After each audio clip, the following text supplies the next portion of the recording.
कलयुग में भगवान नाम कीर्तन, गीता का श्लोक का उच्चारण और साधु पुरुष का दर्शन करोड़ों तीर्थ करने का फल देता है।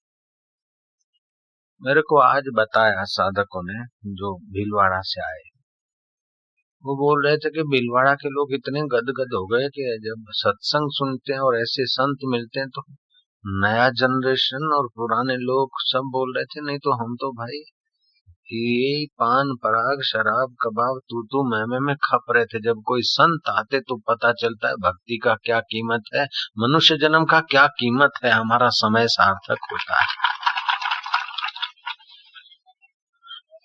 शास्त्रों में लिखा है, ते सौभाग्या मनुष्येषु, मनुष्य लोक में भी सौभाग्यशाली।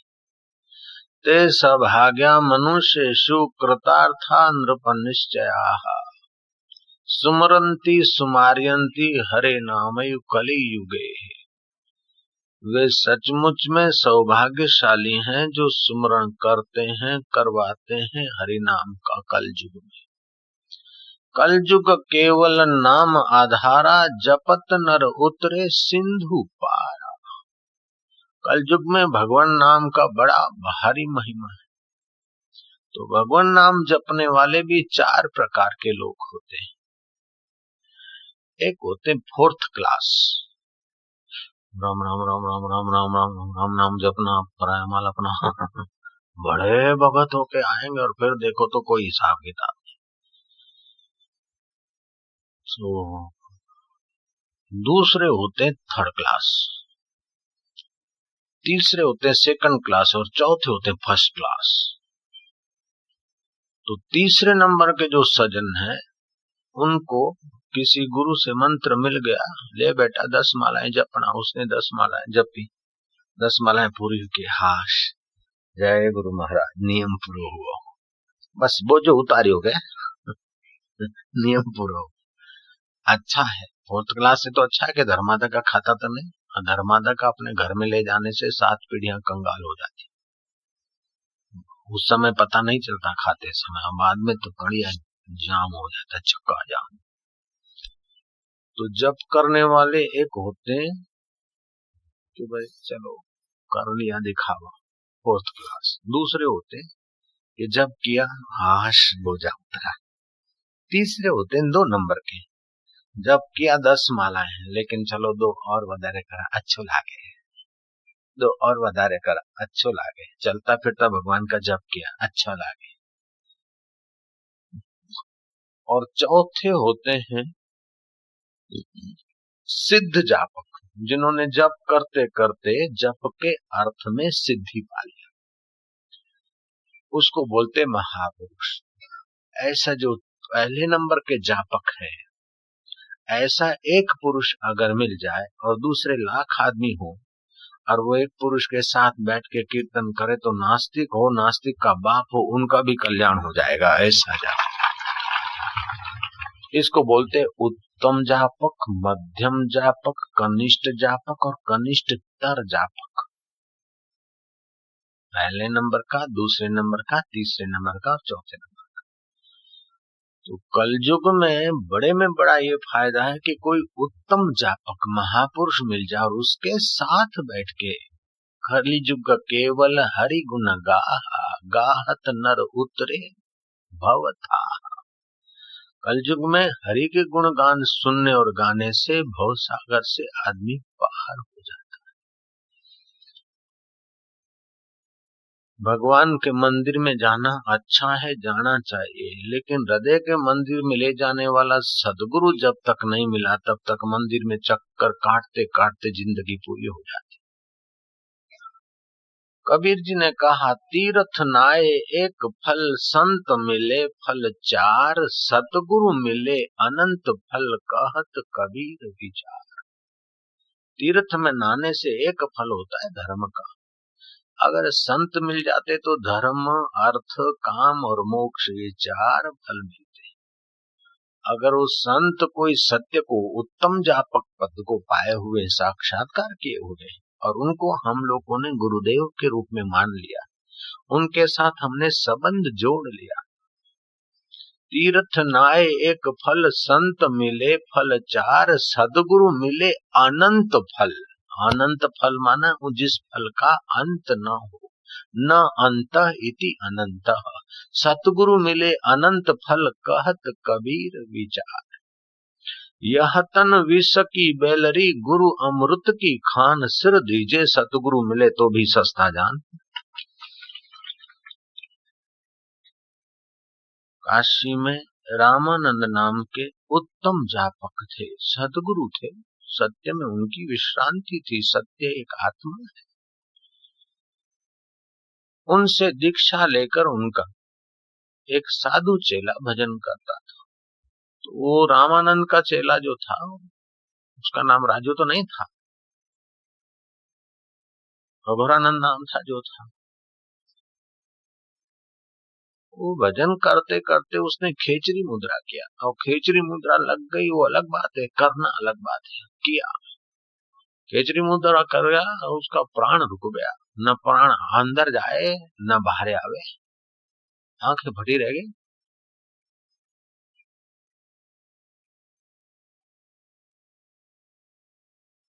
पल को पड़े कोई नहीं। ये क्या हो गया? गुरु जी का स्मरण किया मध्य रात्रि को। गुरु महाराज को पता चला कि मेरा चेला संकट की अवस्था में। रामानंद स्वामी उस समय यह हवाई जहाज रात को 2 बजे कहां से लाना, और चेले के गुफा में जाने तो हवाई जहाज थोड़े घुसेगा, वो तो उत्तम जापक योग बल से जाएगा कि गुरु। तो गुरु अपना योग बल से शिष्य को गए, बताया कि बेटा ये हट करके खेचरी मुद्रा नहीं किया जाता है, तुम गुरु में प्रीति करके गुरु को जो अनुभव है अपना अनुभव बना लो। ये आसान तरीका है। छोरा अपनी मेहनत मजूरी करके, चपरासी मजूरी करके राजा हो, उसमें कठिनाई है, लेकिन पिता की राजा की उंगली पकड़े, राजा को रिझा दे तो राजा राज तिलक कर देगा। ऐसे ही गुरु का कांटेक्ट रख के तो अपना गुरु भक्ति के बल से निष्कंटक योग को पाले। उपदेश देकर रामानंद स्वामी आकाश मार्ग से आ रहे थे तो आश्रम के नजदीक पहुंचे। इतने में देखा कि आकाश मार्ग में एक देदीप्यमान आभा मंडल, एक तेजस्वी कुछ दिख रहा है। नजीक आए तो देखा कि इंद्र देवता अपने देवगणों के साथ धरती से वापस लौट के जा रहे हैं स्वर्ग को। इंद्रदेव ने देखा रामानंद स्वामी, देवताओं ने रामानंद स्वामी को और इंद्र ने भी रामानंद स्वामी को प्रणाम किया, क्योंकि रामानंद स्वामी उत्तम जापक थे। देवता तो पुण्य का फल भोगते हैं स्वर्ग में, अपनी कमाई खर्च करते हैं, और संत तो अपनी कमाई भी करते हैं और दूसरों की कमाई करवा के भगवान तक पहुंचाते हैं। 3 प्रकार के देवता होते हैं। एक होते हैं आजानु देव, जब से सृष्टि हुई तभी से देवता बने और जब तक सृष्टि रहेगी तब तक वो देवलोक में रहेंगे। दूसरे होते हैं कर्मज देवता, यज्ञ याग व्रत उपवास करके दान पुण्य करके मरने के बाद देवलोक में गए, स्वर्ग में गए अच्छे काम करने के प्रभाव से, उनको बोलते कर्मज देवता। तीसरे होते हैं धरती के देवता, अपने तन से, अपने मन से, अपने धन से आप तो भजन करते, दूसरों को भजन कराने की वस्तु बनाते, आश्रम बनाए, मंदिर बनाए, सेवा करते, दान का पैसा लोहे का चना समझते, भूल में 5 रुपया अपना लग जाए तो लग जाए, लेकिन धर्मादा का 5 रुपया अपने गजबे में नहीं आए। ऐसे जो लोग हैं वो धरती पर के देवता है। जयराम जी की उनको बोलते धरती के देवता। स्वर्ग का देवता तो पुण्य खत्म करके अपना मजा ले रहा है, लेकिन धरती का देवता तो पाप खत्म करके अपने को परमात्मा और गुरु का प्यारा बना रहा है। तो रामानंद स्वामी ऐसे थे, तो रामानंद स्वामी को देवताओं ने प्रणाम किया। रामानंद स्वामी ने कहा कि देवलोक अपना इस भूमंडल पे कैसे आए काशी में। इंद्र ने कहा कि धरती पर पाप बढ़ गया, स्वार्थ बढ़ गया, कूड़ कपट धोखा बढ़ गया। लोग बड़े दुखी। दुख भगवान ने नहीं बनाया, दुख कुदरत ने नहीं बनाया, दुख बनाया लोगों के कर्मों ने। इसलिए जब तक लोगों को भक्ति नहीं मिलेगी तब तक उनके कर्म नहीं कटेंगे। और भक्ति कराने वाला कोई महापुरुष का आत्मा अवतार लेना चाहता है, लेकिन कोई अच्छा घर नहीं दिखाई दे रहा है। पहलाज का आत्मा अवतार लेना चाहता है, पहलाज को हम भेजना चाहते हैं, लेकिन ये रामानंद स्वामी हम बड़े दुखी हुए कि पहलाज को अवतार लेने की कोई जगह नहीं मिल रही। आज जिसको जोशी मठ बोलते, उसको उस जमाने में ज्योतिर्मठ बोलते थे। ज्योतिर्मठ में जो साधु थे, वहां के महंत स्वामी अघोरानंद, वो बड़े तपस्वी थे, बड़ा सोहम की उपासना करते थे। श्वास भीतर जाए सोम बाहर आए हो। अपने श्वासोश्वास को प्रभात में पद्मासन में बैठ के श्वासोश्वास को देखें। कभी मन में उथल पाथल है तो फिर श्वासोश्वास में मन ले आवे। ऐसे सतर्क वे महापुरुष थे कि उनका आधा घंटा भी फालतू नहीं जाता था। वो सोहम की साधना को इतना परिपक्व कर चुके थे कि बस साक्षात्कार के निकट पहुंच गए थे। अब ब्रह्मचर्य व्रत, कम बोलते थे, संयम से भोजन लेते थे, और रबड़ी खा के अथवा अपना भंडारे खा के खड़िया पलटन नहीं होते थे। आजकल तो चलो उस बाबा जी बन गए, खा ले रबड़ी, खा ले भंडारा, तो भंडारा ही भंडारा हो जाता है। जैसा अन्न ऐसा मन। सात्विक अन्न होगा तो सात्विक मन रहेगा, भजन में मन लगेगा। भंडारे का अन्न खाएगा तो भजन क्या करेगा? पेट पे हाथ घुमाते चोबे जैसा बना रहेगा, और क्या करेगा? तो बड़े संयम से खाते पीते थे और साधना भी बड़ी तगड़ी थी। अप्सरा चित्रांगना ने देखा कि ऐसी पुरुष के ओजस से पहलाज को अवतार अच्छा मिलेगा। रात को, प्रभात को 2-2:30 बजे जब समय होगा, तो चित्रांगना ने अपनी अप्सरा विद्या से ज्योतिर्मठ के तेजस्वी साधक को सपने में अपना रूप दिखाया, सपना दिया। सपना देके उनकी नींद तोड़ दिया। नींद तोड़कर वो सामने खड़ी हो गई। वो अप्सरा का ऐसा रूप, ऐसा लावण्य, ऐसे नखरे और ऐसा कुछ कि वो महापुरुष अपने को संभाल नहीं पाए और वे पति पत्नी के व्यवहार में उतरे। और वो अप्सरा उनके साथ रही, गोप कन्या का रूप लेकर। समय पाकर उनको बालक हुआ, और बालक बड़ा तेजस्वी, बड़ा दीप्यमान, बड़ा तेजस्वी बालक। अप्सरा ने बालक को जन्म दिया। बालक गोद में रखकर बोलते, अब मैं जा रही हूं, मोरो काम पूरा हो गयो। अरे ठगनी, है तो मेरा भजन ठग लिया तूने। अघोरानंद ने होश संभाला कि मेरे से बड़ा धोखा हो गया। ये माया का धोखा है। कहा तो मैं सोहम की साधना करके आत्मा ब्रह्म है, व्यापक आनंद स्वरूप ईश्वर, और मेरा आत्मा एक हो रहा था। कहा तो सारे संसार को ढांपा हुआ चिदानंद स्वरूप अपना, जिसमें ब्रह्मा विष्णु महेश समाहित होते हैं, उस चैतन्य का मैं अनुभव कर रहा था। जो ब्रह्मा का अनुभव, जो विष्णु का अनुभव, जो शिव जी का अनुभव, वो मेरा अनुभव हो रहा था। मैं तो भगवान के अनुभव की बराबरी करने की ऊंचाई पर आकर फिर इस कीचड़ में गिर गया। रहे एक क्या, जैसे कोई चक्रवर्ती सम्राट का एकाएक किसी गलती से राज्य छूट जाए और फिर शराब बराब पी ले और फिर कहीं नाली में गिरे और नशा उतर जाए तो सावधान हो जाएगा क्या? वो सावधान हो गए। लड़के को लेकर काशी आए। ये लड़के को किसी के अर्पण कर दूं और मैं अब काशी में सदा के लिए शरीर छोड़ दूं। ये मेरा इतना भजनानंदी शरीर, और उससे इतना ये गलती हो गया, अब ये शरीर को रख के काहे करूंगा। ऐसे सोचते सोचते वो पहुंच गए स्वामी रामानंद के आश्रम में। और रामानंद सब बात जानते थे। रामानंद ने क्या कि गुरानंद जी महाराज, तुम्हारा जीवन बहुत ओजस्वी, तेजस्वी, पवित्र, लेकिन ये तुम्हारी पवित्रता, तुम्हारा ओज और तेज तुम्हारा अपना नहीं है, ईश्वर का दिया। अब जो आदमी हार जाता है उसको क्या है कि तू हार गया, अच्छा नहीं किया, तो और दुखी होएगा कि? उसको तो टाटस बंधा नहीं है कि भाई चलो चलो गिर गया तो कोई बात नहीं, हो गया तो हो गया, रुपया गिर गया तो कोई बात नहीं, अभी तो तेरे हाथ में इतना है। इतने में वो चित्रांगना आ गई। चित्रांगना आ गई, उसको देखा।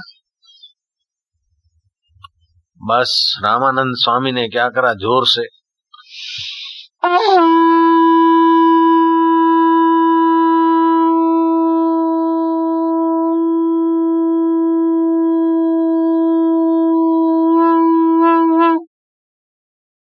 अपनी कृपा शंख के द्वारा, शंखनाद वैसे ही पवित्र माना जाता है, फिर संत का संकल्प, और संत के मुख से शंख स्थापित हुआ, फूंका गया।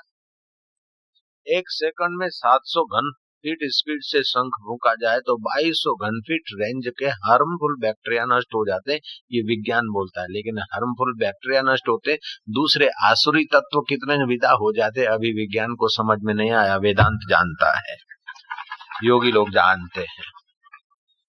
रामानंद स्वामी ने जोर से शंख फूंका, वो अघोरानंद जी महाराज की समाधि लग गई। जो ब्रह्म में पहुंचने की थोड़ी कमी थी क्या, और संत की दृष्टि पड़ी, और संत तो उत्तम जापक थे। उत्तम एक महापुरुष उत्तम जापक हो तो उसके साथ लाख आदमी बैठे, उसकी नजर पड़े संत की और वाणी सुने, वो लाख आदमी को लाभ उतना ही होगा,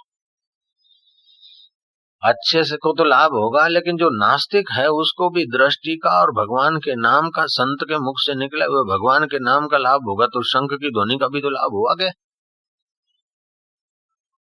अघोरानंद महाराज तो वैसे ही ऊंचे थे, वो समाधिस्थ हो गए।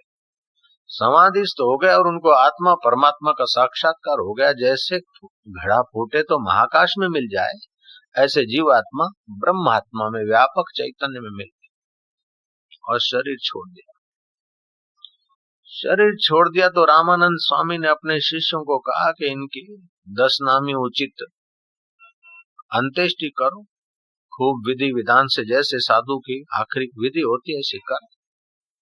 विधि किया।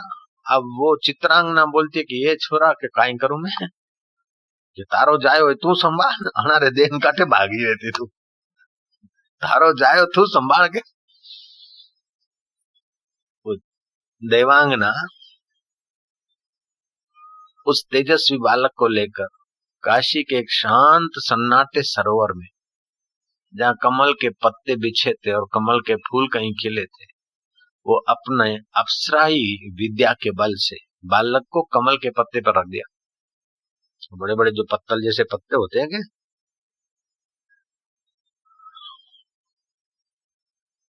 और खुद वहां सूक्ष्म होकर बालक की रखवाली करने लगी। एक सुबह नीरू नाम का जुल्हा और उसकी पत्नी नीमा दोनों सैर करने गए, घूमने गए सुबह से, और दोनों ने वर्षों की शादी की थी, बालक नहीं हो रहा था। और सरोवर के पानी के बीच और एक पत्ते पर बालक सोया है, ये देखकर उनको बड़ा आश्चर्य हुआ। नीरू देखता है, देख खुदा ने क्या रहमत कर दी। नीमा कहती है कि एक अजगैबी रहमत है, खुदा ने हमारे लिए इस बालक को यहाँ प्रकट किया।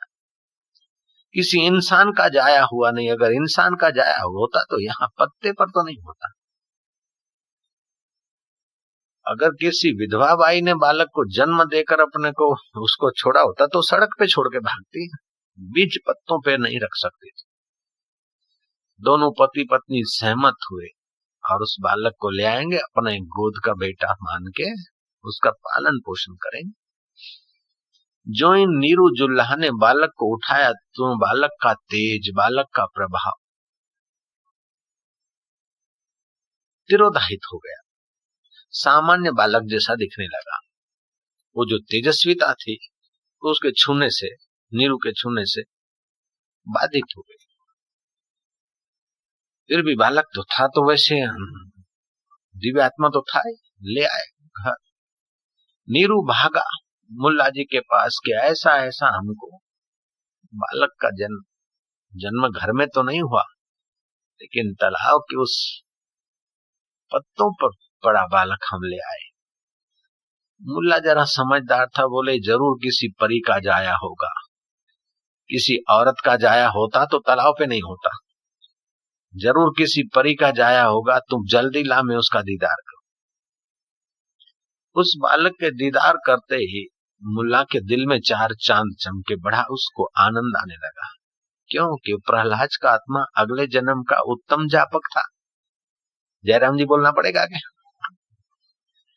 मुल्ला ने उसके दीदार करते ही मुल्ला का मन इतना तो खुश हुआ कि उसकी ठोडी पकड़ के बच्चे की, तू बता किसका औरस है और किसका जाया है, किसका तू ओज है और किसका जाया है। वो मासूम बालक बोल पड़ा कि स्वामी अघोरानंद का तो औरस हूं और अप्सरा का जाया हूं। उसने फारसी भाषा में नाम का जोड़ मेल मिलाते मिलाते उस बालक का नाम कबीर रख दिया, जयराम जी की। और कबीर रख दिया। नीमा और नीरू तो बड़े खुश हुए, लेकिन नीमा को तो अपने शरीर में दूध तो था नहीं। एक ब्राह्मणी का छोरी मर गई थी, महीना हुआ था। ब्राह्मणी ने कहा मैं इसको दूध पिलाऊं। नीरू गरीब था, एक बनिया को वहां गाय भी आई, उसने बोला तुम्हारे यहाँ बालक भगवान ने दे दिया है, तो गाय को बछड़ा भी भगवान ने दे दिया, अब गाय मैं तुम्हारे घर बांध जाता हूं। तो उस बालक के लिए गाय का दूध लिया, दूध पिए नहीं। वो ब्राह्मणी अपने छाती का दूध पिलावे, बालक दूध पिए नहीं। नीरू जुल्ला घबराया कि बालक जब खाएगा पिएगा नहीं तो फिर कैसे जिएगा। वो फिर गया रामानंद स्वामी के पास। सुना था रामानंद महापुरुष हैं, सिद्ध पुरुष हैं। रामानंद स्वामी ने एक बूटी दे दी। बूटी की जड़ का टुकड़ा होता है ना, डांडी जैसा, बोले लो ये दे देना, वो अपने आप ले लेगा। तो जो बूटी की जड़ दे दी वो बालक चूसने लग गया। तब से उस बूटी का नाम कबीर बूटी पड़ गया, भूख लगाने वाली। अब तो महाराज क्या हुआ कि वो ब्राह्मणी का भी दूध पीने लगा, गाय का भी दूध पीने लगा। ऐसे करते करते कुछ बड़ा हुआ छोकरा। रामानंद स्वामी जानते थे कि छोकरे के रूप में कौन है उत्तम आत्मा। रहीदास को और कबीर को बुलाया। जब वो बालक छोटे थे, किशोर अवस्था में होंगे, 8-10 साल के होंगे, बुलाया, अपनी एक थोड़ी नजर डाली और राम राम राम राम। वही बालक आगे चल के दोनों महान संत हुए। रहीदास ने मीरा को दीक्षा दी और मीरा ने पूरा मेवाड़ झुमा दिया गया। अकबर जैसे को भी मीरा ने झुमा दिया। और कबीर ने भी हजारों लाखों लोगों को झुमाया। और अभी भी कबीर की वाणी हम लोग सुनते, मानते, जानते। तो जो उत्तम जापक होता है उसका बड़ा प्रभाव होता है। उत्तम जापक महापुरुष के बीच वो एक है महापुरुष, चाहे वो श्रोताओं के बीच भी हो सकता है, लेकिन एक उत्तम जापक उसके साथ बैठ के हरि कथा सुने और हरि कथा का भगवान नाम ले, तो लाख आदमी हो तो लाख आदमी का मन उस समय तो भक्ति भाव से और सात्विकता से रंग जाएगा। इसलिए बोलते सत्संगी बड़ी भारी महिमा है। येषां त्वन्तगतं पापं, येषां त्वन्तगतं पापं, येषां त्वन्तगतं पापं, येषां त्वन्तगतं पापं, पापम् जनानां पुण्यकर्मणाम् ते द्वन्द्वमोह निर्मुक्ता भजन्ते माम दृढव्रताः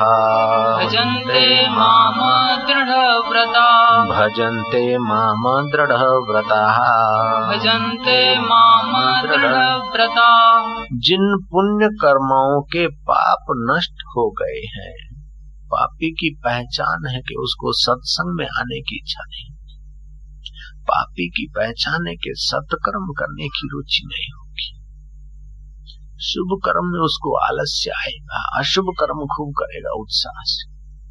शराब, कबाब, बफे पार्टी, चिकन पार्टी हो, I am ready.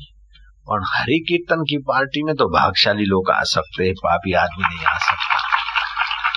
Tulsidas ji कहते हैं, तुलसी पूर्व के पाप से हरि चर्चा न सुहाए, जैसे ज्वर के जोर से भूख विदा हो जाए। ज्वर मना बुखार, जोरदार बुखार है, माँ ने बढ़िया व्यंजन बना के दिए, थाली सामने, उन्हें भावे कोई नहीं, आज दिन तक तो चाहते तो ना दियो, भावे कोई नहीं, बुखार है। ऐसे जिसको सत्संग भावे कोई नहीं, उसको पाप का बुखार चढ़ा है। जयराम जी बोलना पड़ेगा। एक मुल्ला था और दूसरा था पंडित, दोनों की थी दोस्ती। मुल्ला ने कहा, पंडित तुम तो मेरे जिगरी दोस्त हो यार। करीम की माँ जो है ना, मुर्गी को बहुत बढ़िया बनाती चिकन। बताओ पंडित जी, मेरे घर कब आओगे और चिकन कब खाओगे? मुर्गी, मेरी औरत मुर्गी खूब बढ़िया पकाती। मुल्ला कहता है पंडित को, लेकिन पंडित भी कच्चा नहीं था, पक्का पंडित था। हाँ, वो दोनों की दोस्ती थी और पंडित अकल वाला भी था। मुल्ला ने कहा, बताओ जल्दी करो, मैं तुमको दावत दे रहा हूं और मैं दोस्त की दावत ठुकराना मत। बोलो कब खाते हो मुर्गी? मेरे घर कब आते हो और मुर्गी कब खाते हो? पंडित ने कहा, तेरे घर भी आऊंगा, मुर्गी भी खाऊंगा, लेकिन जिस दिन तेरे बेटे करीम की जनोई होगी उसी दिन आऊंगा। अब करीम की जनोई क्या होगी? बेटा करीम जनोई कैसे पहनेगा? हिंदू तो है नहीं। पंडित भी उस्ताद निकला के बोले, मैं आऊंगा जरूर, तेरी दावत स्वीकार है, लेकिन उसी दिन आऊंगा जिस दिन तेरे बेटे करीम को जनेऊ देंगे। अब मुसलमान जनेऊ लेगा तो मिलेगी नहीं उसको जनेऊ के। तो कभी कभी पुण्य कर्मा लोग जो हैं, वो जैसे चकोर को चांद के बिना अथवा पपीहा को बिहू के बिना, मछली को जल के बिना अच्छा नहीं लगता, ऐसे पुण्य कर्मा लोगों को सत्संग के बिना अच्छा नहीं लगता, और पापी आदमी के को बुरा काम के बिना अच्छा नहीं लगता। योग वशिष्ठ महारामायण में भगवान राम के गुरु जी कहते हैं कि राम जी, मैं जब बाजार से निकलता हूं तो मेरे लिए लोग क्या क्या अफवाह उड़ाते मेरे को सब पता है। लो, राम राज्य दशरथ जिसके चरणों में बैठे, राम जी जिसके पैर धो के चरणामृत लेते, ऐसे वशिष्ठ के लिए भी बोलने वाले बकने वाले बकते, तो तुम्हारे हमारे लिए किसी ने बोल दिया तो चिंता काहे करो, फिक्र काहे करो यार। जिनका स्वभाव है वो तो चांद में भी काली माँ देखेंगे, लेकिन जिनका स्वभाव है वो तो कुत्ते में भी मधुरता का दीदार कर लेंगे। नामदेव ने कुत्ते में भगवान की भावना की। नामदेव यात्रा करने जा रहे थे, अपने अपने तंबू लगा के टिक्कड़ पका रहे थे, अपना रोटी बना के वो अंदर घी की कटोरी लेने गया तंबू में। वो काला कुत्ता आया और उसने उठाई रोटी, और नामदेव घी की कटोरी तो लाया और देखा कि रोटी कहाँ गई, वो लिए जा रहा है। नामदेव ने देखा कि काला कुत्ता यात्रा में शुभ माना जाता है, लेकिन वो सब इतने सारे लोग हैं, उनकी नहीं लिया, मेरे लिया, ये काला कुत्ता के रूप में मेरे ठाकुर जी होंगे। नामदेव की भावना है। नामदेव कटोरी लेके दौड़ा पीछे, उबारे अंदाता उबारे, रुकी रुकी नहीं खाओ, जरा घी लगा देते, उबारे हो, अरे उबारे हो, ओ प्रभु उबारे हो, ओ नामदेव भागे जाए, कुत्तो जोर से भागे जाए। बनेल रोटी खाओ मुरारी, घी मखे दिए गिरधारी, घी मखी नालू, घी लगाड़े नालू, उबारे हो के उबारे हो, गोड़ जाए नाठो पुत्र। नामदेव गबड़ा थाक्या के नाथ रूखी तो नहीं खावा दे, मारा थी दौड़ा तो नहीं तो कहीं वही गयो, अटे जुबा रहे हो। नामदेव हट लेन बैठा ने, अटे जुबा रहे हो। कुत्ता के अंदर में जो चेतना है उसने प्रेरणा किया, रोटी तो नीचे रखी और मुंह खोला तो अंदर से माँ के बिहारी लाल की जय। जिसकी दृढ़ भावना है वो तो कुत्ते में भी भगवत भाव कर लेता है, और जिसकी नीच भावना है वो तो वशिष्ठ में और संत में और मीरा में भी दोष देखता है। क्या विक्रम राणा मीरा में दोष देखते थे, उदा ने भी मीरा को बदनाम किया था, चैतन्य महाप्रभु के लिए भी कितने ही कुप्रचार चलते थे, नामदेव को जेल में डाल दिया था, संत तुलसीदास को जेल में डाल दिया था। पापी तो अपना पाप का काम करता है, धर्मात्मा धर्म का काम करते, और सत्संगी सत्संग का सहारा लेके अपना बेड़ा पार कर लेता है। क्या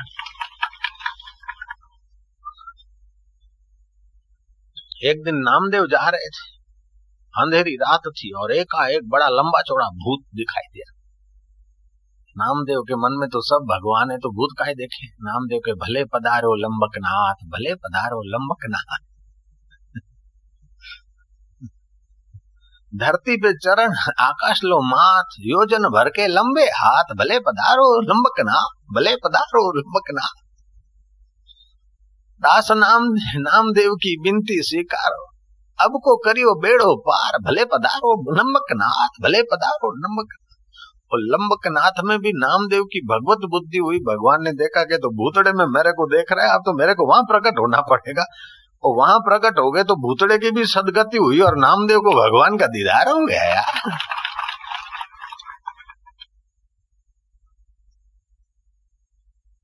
देवताओं के बीच एक चर्चा चल रही थी कि संसार में सबसे ज्यादा सुखी और सबसे ज्यादा प्रसन्न और गंदे से गंदा, बुरे से बुरा वस्तु में से, बुरे से बुरे व्यक्ति में से भी अच्छाई चुनने वाला इस समय धरती पर कौन है?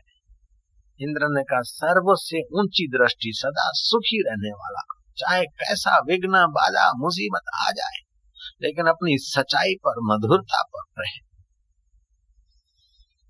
और बुरे से बुरे वस्तु में से भी अच्छाई ढूंढ ले। ऐसा अगर कोई व्यक्ति देखना है तो अभी श्री कृष्ण का व्यक्तित्व है।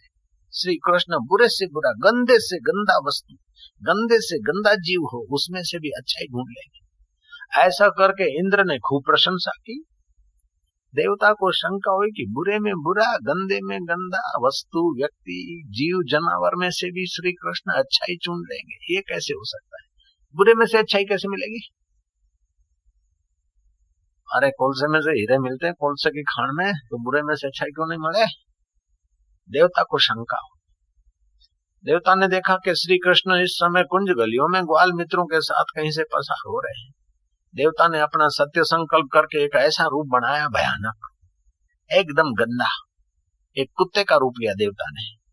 कुत्ता भी कैसा कि पूंछ कटी हुई, शरीर में घाव लगे हुए, और जहां घाव लगे थे वहां घाव में जीवड़े खटबड़ा रहे, पूंछ कटी हुई, शरीर में घाव लगे हुए।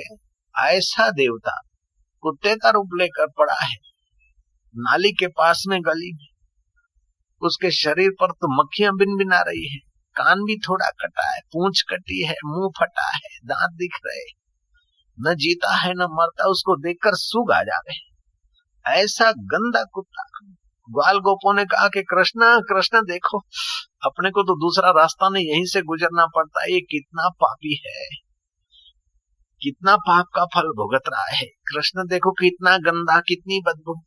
कृष्ण ने कहा, पागलों, उसके दांत चमक रहे हैं, उसके पुण्य का फल नहीं दिखता अब तुमको? जैसे कथा सुनकर बीच में से उठ के चला जाता है तो उसके कथा का पुण्य नष्ट हो जाता है। सत्संग का अनादर करने से कथा का पुण्य उसका नष्ट हो जाता है। ऐसे ही अभी भारत के शास्त्रों की सच्चाई का अनुभव करना है तो कर सकते। भादरवा सुद चौथ, भादरवा सुद चौथ का चांद देख ले। घाट वाला बाबा थे, उसने मेरे को बोला कि भादरवा सुद चौथ का चांद देखने से कलंक लगता है, ये कैसी बात? मैं कहा, मेरे को तो भी ख्याल नहीं। बोले, कृष्ण भगवान को लगा था क्या मणि चोराने का? मैं कहा, हाँ लगा तो था। बोले, मैंने तो देखा भादरवा सुद चौथ का चांद। मैं, फिर क्या हुआ? बोले, कुछ नहीं। मैं कहा, साल भर में कहीं तो कलंक लगा होगा। क्यों लोग वो ऐसे हरिद्वार की दीवारों पे लिखते थे मेरे नाम का गंदा गंदा, मेरे को तो कुछ नहीं। हुई तो कलंक है क्या? लेकिन जहां ज्ञानी उत्तम जापक अपने को सोहम स्वरूप में जानता है, उस महापुरुष को तो कुछ नहीं होता। बाकी व्यवहार में तो निंदा स्तुति अफवाह तो महापुरुष के भी होते हैं, तो तुम्हारे या इसके उसके हो गए तो क्या बात। बुरे में बुरी व्यक्ति, बुरे में बुरी वस्तु, बुरे में बुरी परिस्थिति में भी अच्छाई ढूंढने वाला आदमी बहुत सुखी रहता है। तो श्री कृष्ण कहते ये शाम त्वंत गतम पापम जनानाम पुण्य कर्मणाम ते द्वंद मोह निर्मुक्ता। ये भजन करें कि न करें, ये भगवान बढ़ा के वो भगवान बढ़ा, ये गुरु बढ़ा के वो गुरु बढ़ा के, ये दिन बढ़ा के वो दिन बढ़ा। अरे भजन जिस दिन भी करते वो सब दिन बढ़े। और गुरु जो भगवान का ज्ञान ध्यान और भगवान से मिलाने वाले सच्चे गुरु हैं, तो उनका एक एक शब्द भलाई के लिए है, बढ़ाई है। द्वंद नहीं रखना चाहिए कि काई करूं, संसार भी चलाना है, भजन भी करना है, काई करूं, चलो भजन फूटे करूंगा अभी तो ए माला धरी के आमत नहीं। एक आदमी साधु बन गया, जुआन लड़का था, लेकिन हृदय का द्वंद नहीं गया। भजन करना ऐसा द्वंद नहीं गया। भजन करूं कि संसार में रहूं, संसार में रहूं कि भजन करूं। हो गया बाबा जी। गिरनार की तलेटी में एक आश्रम था, बाबा जी का चेला हो गया और जरा होशियार था। बाबा जी ने देखा कि मैं बूढ़ा हो रहा हूं, इसी को मैं चादर उड़ा दूंगा। तो महात्मा देख रहे मेरे तरफ, तू भी तैयार हो जा, और चादर इसको उड़ा दूंगा, आश्रम का इसी को महंत बना दूंगा। बोले वो धीरे धीरे महात्मा की बात किसी ने जाकर उस लड़के को कहा। वो लड़का ऐसे ही था, जरा ऐसे ही साधु बन गया था। वो अब माला घुमाने लगा कि हे भगवान, ये हमारा डोकरा गुरुजी कब मरे कि मेरे को गादी मिले, कब मरे कि गादी मिले। ये लोग तो बेचारा ऐसा कभी नहीं सोचते। तो बोले बापू कब आवे कथा मिले गए। ये पट्टे तो ये सोचते कि ये लोग बाबा कब आवे कथा मिले। और वो सोचता था कि वो बाबा डोकरा कब मरे के गादी मिले, कब मरे के गादी मिले। तो भजन की जगह पे तो बैठा है, साधु तो बना है, लेकिन अभी द्वंद गया नहीं। जयराम जी की गुरुजी को पता चल गया कि ये कम वक्त चाहता है कि गुरुजी मरे और गादी मरे। अब मैं मरूंगा तब तक इसको वाट देखनी पड़ेगी। चलो गुरुजी एक रात को चुपचाप चले गए। वो जमाने में कोई पगे लागता तो चांदी का रुपया रखता, आज का 70 रुपया होता है क्या, सोने की लगड़ी रखता। और इनकम टैक्स ये वो आश्रमों पे उस समय नहीं था। तो आश्रम में खूब पैसा, वो पानी की कोठी होती है कि कोठी भरेला रुपया, कोठी भरेली गिरनिया, इतना पैसा। अब वो गुरुजी चले गए, एक दो दिन तो उसने नाटक किया, हाय रे गुरुजी कटेगी, अरे गुरुजी मेले ने कटेगी, अरे भगवान कोई जंगल में कोई शेर खाई गया होगा, कहीं होगा। गुरु महाराज पहुंचेड़ा था, अपना कर दिया उसने, जो कुछ टिन्ना फिन्ना करना था कर दिया। उसके चमचों ने उसको गादी पे बिठा दिया। अब तो रोज दूध पाक रबड़ी, जयराम जी की, हाय बराबर माठ चूरमा, अरे धमाधम मिर्च मसाले वाला खुराक खाए। और उसको सब लोग है बाबजी करे पी आया तो के बाबजी गादीपति हुआ के, और खाए पिन पड़ा हो गया क्या। ये 6 महीना तो हुआ कि संपत्ति जो धर्मादे की थी वो धर्म में लगनी चाहिए थी, इसने भोग में लगा दी। वो संपत्ति नहीं विपत्ति हो गई क्या, धर्म के लिए आई थी कि रूखे सूखे को टुकड़ा मिले, लोग सत्संग सुने, ऐसा कुछ बने, उसी लिए आई थी, सत्कर्म के लिए आई थी। और अपने स्वार्थ में खर्चा किया। 6 महीना तक तो कुछ पता नहीं चला, बाद में उसने ज्यादा किया तो एकदम फूटा उसका कर्म। वो हाथ पैर में लकवा मार गया और रात को नींद नहीं और शरीर में फोड़े हो गए। अरे गुरुजी मैं तो बहुत दुखिया रहा हूँ, ऐसा कभी। एक दिन रोया रात को सपने में आया गुरुजी आंखें दिखा रहे। अब गुरु नाराज है तो समझ लो कि अपना कोई रूठा हुआ कर्म है, अपना कर्म अपने को दुख देने वाला है, इसीलिए गुरु नाराज। गुरु नहीं चाहते कि इस बेचारे को दुख मिले, इसीलिए डांटते गुरु। तो सपने में गुरु डांट रहे हैं तो माँ बाप डांटे तो अच्छा, लेकिन जमदूत डांटे तो बुरा है क्या। दुर्जन की करुणा बुरी, भलो साईं को त्रास, जब सूरज गर्मी करे तब बरसन की आस। माता पिता और गुरु डांटे तो समझो अपनी गलती निकाल रहे हैं, अपना पाप निकाल रहे हैं। अपने को अपनी गलती महसूस करके सच्चाई पे आ जाना चाहिए। इसको सपने में गुरुजी दिख रहे हैं और डांट रहे हैं, ऐसा दिख रहे हैं। सुबह उठा, अपने चमचों को बोला कि कुछ भी होए कर्म का फल तो मिलता है। मेरे गुरुजी के साथ मैंने खोटा विचार किया और मैं धर्मादि की संपत्ति हड़पने के लिए खोटा विचार किया। मेरी स्वास्थ्य की संपत्ति हड़प, कुछ भी करो मेरे गुरुजी को ढूंढ के लाओ। अब गुरुजी को कहाँ ढूंढ के लाओ? गुरुजी तो चलते चलते पहुंच गए थे काशी, और वो कहाँ? गिरनार, सौराष्ट्र में। चमचों ने देखा गुरुजी तो है नहीं। एक दिन की बात है, कोई जमात आई साधुओं की। वो महंत ने कहा साधुओं को कि बाबू जी मैं तो मरे गया, मैं तो न संसारी रहा न साधु रहा। मेरे गुरुजी के लिए मैंने खोटा विचार किया, धर्मादे के पैसे का दुरुपयोग किया। अब तो मैं आया हूँ, रात को नींद नहीं आती, दिन को बचता नहीं और शरीर लूला लंगड़ा। अब संपत्ति क्या करूंगा? और ये तो लोढ़ा का चना है बाप जी, अब मेरे को कोई उपाय बताओ। बोले उपाय बताएं तो तेरे गुरुजी जो थे उसको तो हमने काशी में देखा, एक झोपड़ी बना के रहते और भजन करते। के हैं मेरे गुरुजी काशी पहुंच गए कि वहां भजन करते हुए। 2-3 आदमियों को भेजा, बोले जाओ कुछ भी करके गुरुजी को मना कर ले आओ, मैं तो लूला हो गया हूँ, मेरे तरफ से गुरुजी से माफी मांगू, गुरुजी को बुला के आओ। वो गुरुजी के पास पहुंचे। गुरुजी ने कहा बेटा मैं तो आने वाला नहीं, अगर तू मेरे को लाना चाहता है तो ऐसा आंबा बो दे, ऐसा आम का झाड़ लगा दे कि उसकी डालियां को पानी पिला, आम के झाड़ को। और डालियां इतनी बड़े वो आम इतना फले फूले कि उसकी चारों तरफ डालियां फैले। और एक डाल काशी पहुंचे और डाल के ऊपर पैर रखते रखते मैं गिरनार पहुंचू। अरे राम राम, आंबा को इतना सींचो, तरफ पानी खातर दो कि चारों तरफ उसकी डाली बढ़े, और डाली इतनी बड़े कि एक डाल काशी में आए तो एक डाल द्वारका में जाए, तो एक डाल हरिद्वार जाए, तो एक डाल उधर जाएगे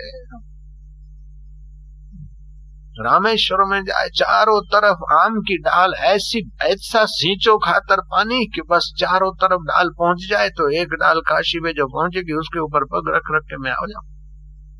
देखा कि गुरुजी किसी भी कीमत में आना नहीं चाहते। फूटा हमारा कर्म रे राम, ऐसा आंबा की कर होएगा? ऐसा आंबा तो बो नहीं सकते कि वहां काशी तक डाल पहुंचेगे। मोटी चीजों में जिसकी आसक्ति होती है ना, वो सूक्ष्म बात समझ नहीं सकता। फिर कुछ दिन हुए और घूमता घामता कोई फक्कड़ साधु पहुंचे। बोले गुरुजी का पता तो चला, लेकिन गुरुजी बोलते आंबा बो दे और ऐसा सींच दे कि काशी तक डाल पहुंचे और उसके ऊपर पग रख के आऊं। हाँ तो बोले बो दे। बोले ऐसा आंबा कैसे होगा कि वो काशी तक पहुंचे?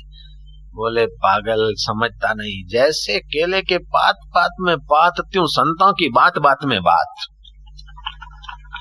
अब ये जो धन संपत्ति है, अपने तो रूखा सूखा खा, चिकना चपाटे से तो ये हो गया, सादा सूदा खा, धर्मादे का पैसे का दुरुपयोग ना हो, और इसका ऐसा सदुपयोग कर, ऐसे संतों को बुला, ऐसा सत्संग कीर्तन और भंडारा गरीब गुरबों का आंसू पूछे, ऐसा सत्कर्म कर कि वो तेरे सत्कर्म रूपी आंबा की डाल की सुवास ऐसी जाए, चारों तरफ सुवास रूपी डाल ऐसी जाए, यश रूपी डाल ऐसी पहुंचे कि एक डाल काशी में भी तेरी यश पहुंच जाए गुरु के आश्रम की, और गुरु के आश्रम की यश गुरु सुन के फिर गुरु उसी यश के आधार पे आ जाएंगे। उसने महाराज ऐसा किया, थोड़े दिनों में तो सुवास फैल गई। कर्म तो आदमी का बोले के कोई नहीं बोले, कर्म तो अपना बोले, वेगा मोड़ा अपना कर्म बोले बोले बोले, अपने दिल में तो बोले, अने लोगों के मोढ़े से भी कर्म तो बोले। गांधी जी की प्रशंसा विरोधी भी किए बिना नहीं रहते थे। कृष्ण की प्रशंसा तो कंस भी करता, कंस की पत्नियां भी करती। भगवान राम ने जिसको तीरों का निशाना बनाया, वो रावण मरते मरते कहता है कि हे लक्ष्मण, तब तो श्री रामचंद्र जी हैं, भगवान राम हैं, उनको मेरा प्रणाम है। और जिनके बाण लगे, जिनके कारण लंकेश मर रहा है, फिर भी अंत में तो राम जी की प्रशंसा करता है। ऐसे अपना शुभ कर्म होता है, शुभ भाव होता है तो पता चलता है।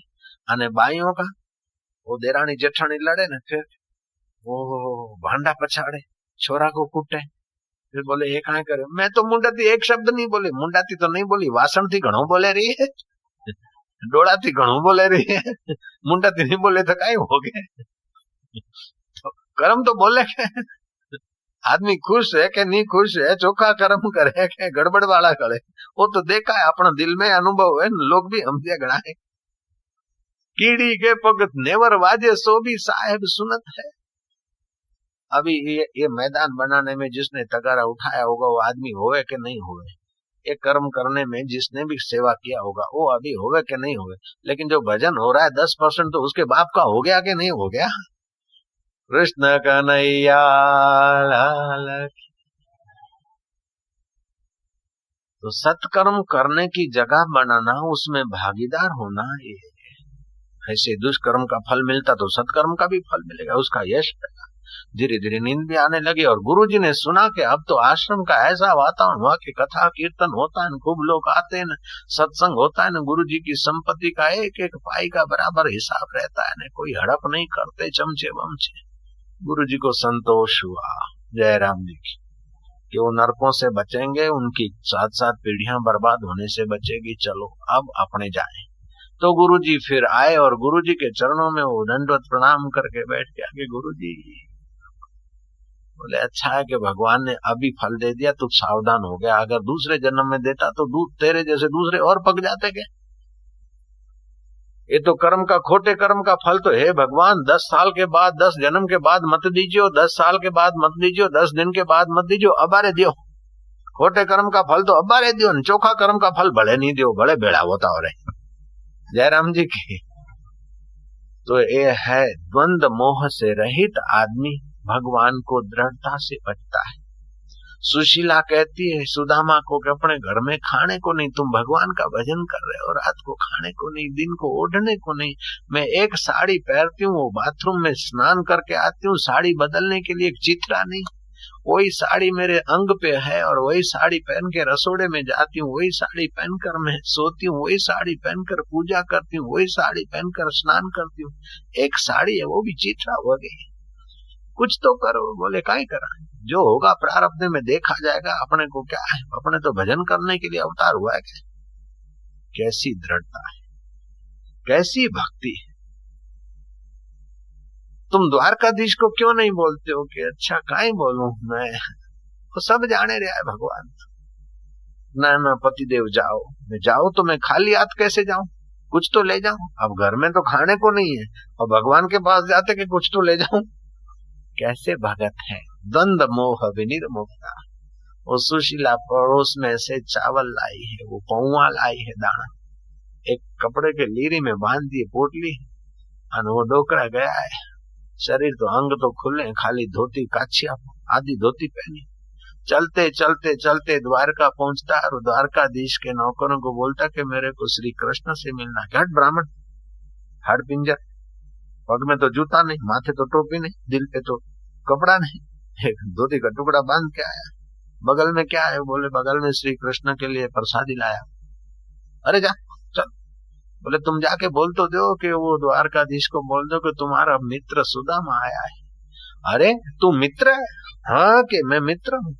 हर इंसान भगवान का मित्र है और मैं तो सचमुच में भगवान का अंदर से तो जीवात्मा परमात्मा का मित्र है ही, मैं तो बाहर से भी उनका सहपाठी हूँ, मित्र हूँ। तुम जाकर उनको बोलो तो सही। सुदामा जाता है कि वो एक गांडा आदमी आया, डोकरा, पैरने को कुछ है नहीं और खाने को कुछ नहीं, हाथ में लाकड़ी है, बगल में पोटली है, बोलता है श्री कृष्ण मेरे मित्र हैं।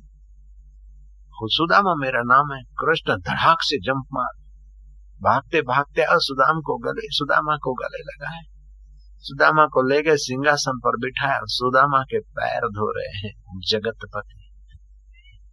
पैर धोते धोते सुदामा के पैर में कांटा दिखा। रुक्मणी को बोला जरा ले आना सुई या तो कुछ। वो लाने में देर किया। कृष्ण ने क्या करा, अपने पैर अपने हाथों से और पैर की चमड़ी को दबा के दांतों से अपने मुंह से कांटा खींच के निकाल दिया। बताओ कृष्ण की कितनी उदारता है, कितना प्रेम है अपने प्यारों के।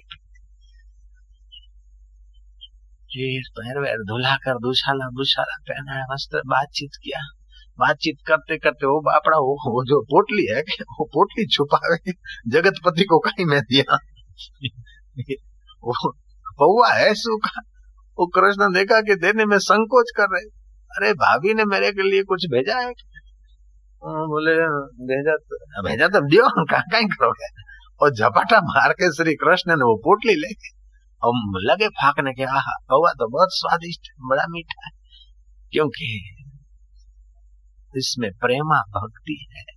जो द्वंद मोह से रहित होकर भगवान को तुम क्या देते हो इसका महत्व नहीं, लेकिन किस भाव से देते हो इसका बड़ा महत्व है। पत्रम पुष्पम फलम तोयम, पत्र दे दो, पत्ता भी कौन सा, ऐसा नहीं लिखा कि यही पत्ता चाहिए, तुलसी का पत्ता रख दो, बिली का पत्ता रख दो, चाहे पीपल का पत्ता रख दो, नहीं मिल रहा है तो पत्रम पुष्पम फलम तोयम, फल भी कौन सा के फलाना फल चाहिए, आम का फल चाहिए, सेव का फल चाहिए, नहीं जो भी रख दो। डांगरू रख दे तू आदिवासी तो डांगरा रो टुकड़ो रख दे चालेगा। पत्रम पुष्पम फलम तोयम, पत्र पुष्प फल देकर भगवान को संतुष्ट करके अपना आत्मा का विकास करने की व्यवस्था अपने भारत धर्म में। श्राद्ध के दिनों में श्राद्ध करना चाहिए, श्राद्ध करने का पैसा नहीं, घर की व्यवस्था नहीं, आप कहीं जंगल में हैं तो सूर्य नारायण को एक लोटा पानी देकर हाथ ऊंचा करके बगल दिखा दे कि मैं तो हारा हूं, लेकिन तू तो प्रकाश स्वरूप है, हमारा दादा जिस भी स्वर्ग में हो कहीं भी हो उसकी सदगति करना, उसको शांति देना, एक लोटा पानी देने से तुम्हारे संकल्प के बल से उनका मंगल होता है। अगर एक लोटा पानी नहीं दे सको तो कम से कम तुम रणभूमि में है, लोटा हाथ में नहीं है तो बालू लेकर एक अंजलि और सूर्य को अर्घ दे दो। अपने संकल्प को क्रियावंत करने के लिए वस्तु की जरूरत है। जैसे पावर हाउस की लाइट लाने के लिए बीच में सोने की लाइन हो, चाहे तांबे की हो, चाहे चांदी की हो, चाहे एल्यूमिनियम की हो, लाइट तुम्हारे घर आ जाती है। ऐसे ही तुम्हारे संकल्प को साकार करने के लिए कोई वस्तु चाहिए तो भगवान को पत्र दे दो, पुष्प दे दो, वस्तु दे दो, प्रसाद दे दो, और नहीं तो रेती का बालू का एक अंजलि भर के दे दो, तभी भी तुम्हारा संकल्प पर हित का काम कर लेता है। तो सचमुच में जो देते हैं उनका तो कहना ही क्या। भगवान कहते ये शाम द्वंद गतम पापम जना नाम पुण्य कर्मणाम ते द्वंद मोह निर्मुक्ता भजनते माम दृढ़ व्रता। वे द्वंद मोह से रहित होकर मेरा दृढ़ता से भजन कर।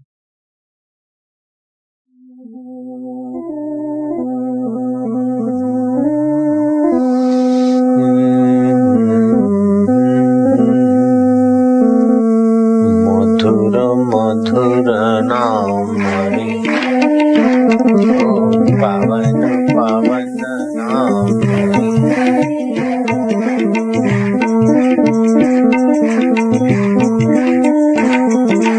दिलों का दुलारा नाम रे, ओम कली का किनारा नाम रे, ओम पाप का निवारक नाम, का प्यारा नाम, पावन पावन नाम, प्रेम से बोलो प्यारा नाम, दिल से बोलो दुल्हारा नाम, कली का किनारा नाम, का सहारा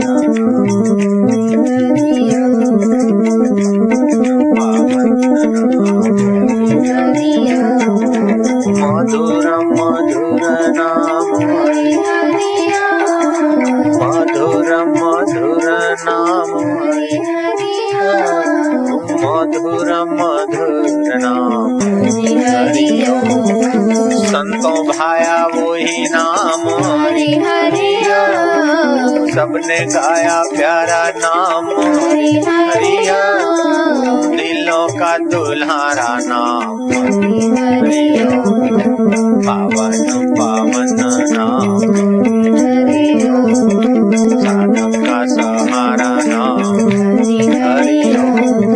संतों का प्यारा नाम, भक्तों का सहारा नाम, पावन पावन नाम, मधुर मधुर नाम, पुण्यों का प्यारा नाम, हरि हरि ओम, हरि हरि ओम, हरि हरि ओम, शिव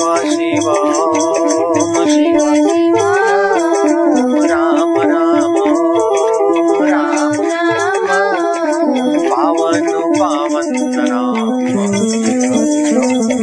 मधुर मधुर नाम,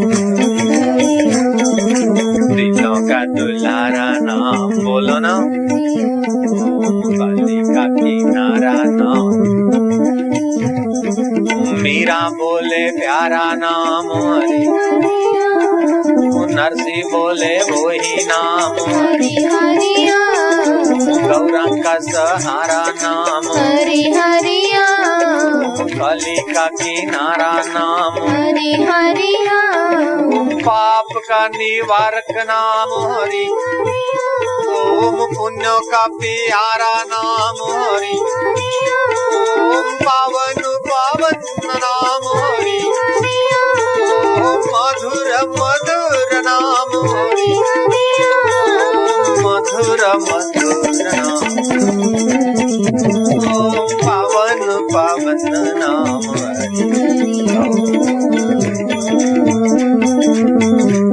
अभी तो साइंस स्वीकार कर रही है कि एक शंख के आवाज से 2200 घन फीट एरिया शुद्ध बन जाती है शंख ध्वनि मात्र से। तो भगवान की ध्वनि मात्र से पृथ्वी पवित्र हो जाए, वातावरण शुद्ध हो जाए, इसमें क्या बड़ी बात है। मधुर मधुर नाम पावन पावन नाम,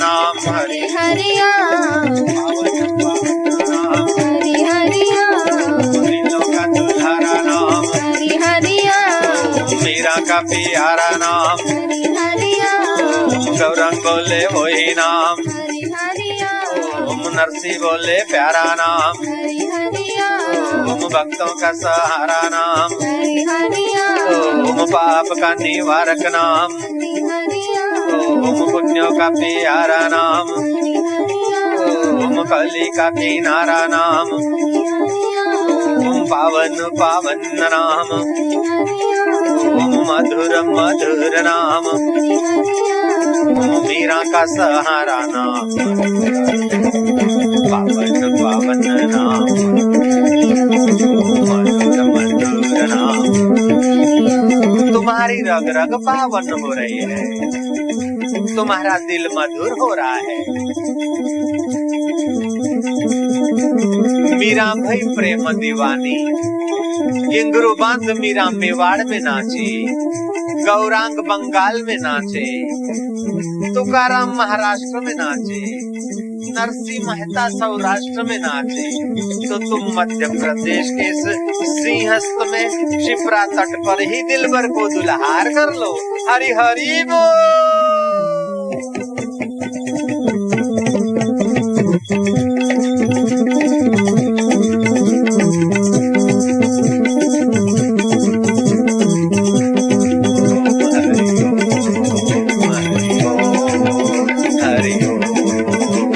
खूब आनंद, मंगल समाचार, शुभ घड़ियां।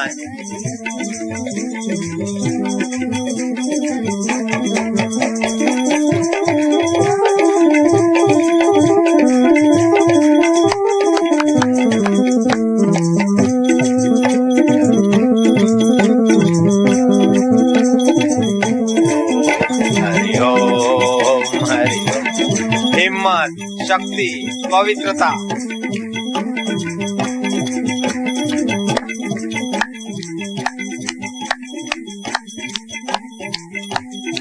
पट।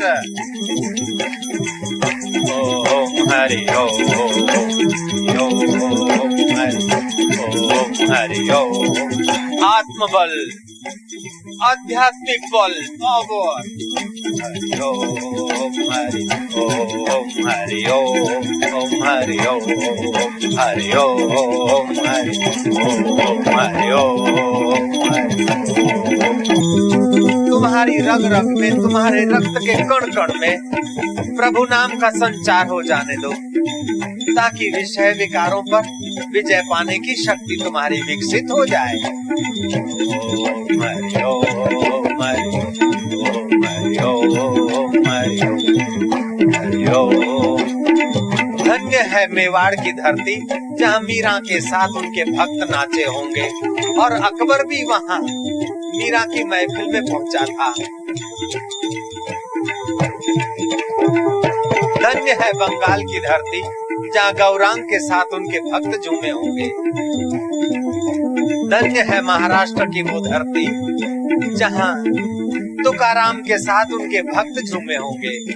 और धन्य है सौराष्ट्र की धरती, जहाँ नरसी के साथ उनके प्यारे गुनगुनाए होंगे। ओम हरि ओम हरि ओम हरि हरि हरि